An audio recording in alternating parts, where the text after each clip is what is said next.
Hi అండి, welcome to my channel MA recipes. ఈరోజు నేను నల్ల నూగులతో లడ్డు చేస్తున్నానండి. ఇది రోజు ఒకటి తిన్నారంటే మొక్కలు బాగా గట్టిపడతాయి. అలాగే ఆడపిల్లలకు నెలసరి సరిగా రాకుంటే ఇలా చేసి రోజు ఒకటి ఇవ్వండి. ఇప్పుడు చేస్తున్న విధానము: శుభ్రం చేసుకున్న నువ్వులను 2 భాగాలుగా వేసి వేయించుకుంటున్నాను ఒక కడాయి పెట్టి స్టవ్ మీద. ఇవి మరి మార్చుకోకుండా మంచి వాసన వచ్చేదాకా వేయించుకోవాలి. ఇవి నల్లగా ఉంటాయి కదండి, ఎలా వేగాయని కనుక్కోవాలంటే మంచి వాసన వస్తాయి. కొన్ని నోట్లో వేసుకుంటే కూడా టేస్ట్ బాగుంటాయి అన్నమాట. ఇది మరి మాడబెట్టుకున్నారంటే లడ్డు అంత టేస్ట్ ఉండదు. మంటను తగ్గించుకుంటూ ఎక్కించుకుంటూ వేయించుకోండి.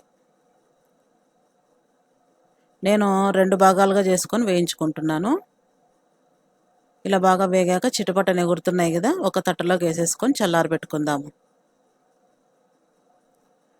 ఇప్పుడు ఇదే కడాయిలో శనగిత్తనాలు అన్నమాట. నేను క్వాంటిటీ వచ్చేసి అర్ధ కేజీ నువ్వులకు 100 గ్రాములు శనగిత్తనాలు తీసుకున్నానండి. ఈ రెండిటికి గాను 600 గ్రాములు బెల్లం తీసుకున్నాను. మీకు స్టార్టింగ్లో చెప్పేది మర్చిపోయినాను.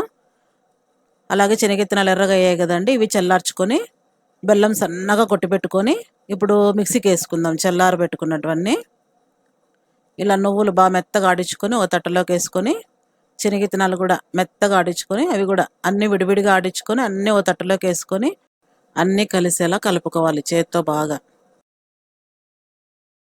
ఇప్పుడు 3 ఇలాచీలు వేసుకుంటున్నాను ఇందులోకేనండి. ఇది వేయడం వల్ల మంచి ఫ్లేవర్ వస్తుంది అనమాట నువ్వుల లడ్డు. ఇలాగ అన్నీ మిక్సీకి వేసుకున్నాక నువ్వుల పొడి, శనగిత్తనాల పొడి, బెల్లం పొడి, అలాగే కొంచెం కొబ్బరి ముక్క తురిమి వేసుకుంటున్నాను. అది ఆప్షన్ అనమాట, మీ ఇష్టము. ఇలా వేసుకొని అన్నీ కలుపుకున్నాక ముద్ద చుట్టేసుకోవడమే. వెంటనే చుట్టాలండి ముద్ద, లేదంటే చల్లారిందంటే గిన మరి రాదు, పొడి పొడిలాడుతుంది. ఇలాగ అన్నీ ముద్ద కట్టేసుకున్నాక ఒక ఎయిర్ కంటైనర్లో స్టోర్ చేసుకుంటే గిన ఫ్రిడ్జ్లో పెట్టకున్నా కూడా ఎన్నాళ్ళైనా బాగా టేస్టీగానే ఉంటుంది, చెడిపోకుండా. ఇలా ఎన్నో ఈజీ రెసిపీస్తో మీ ముందుకు వస్తుంటానండి. ప్లీజ్ సబ్స్క్రైబ్ చేసుకోండి, లైక్ చేయండి, షేర్ చేయండి, కామెంట్ చేయండి. Thanks for watching.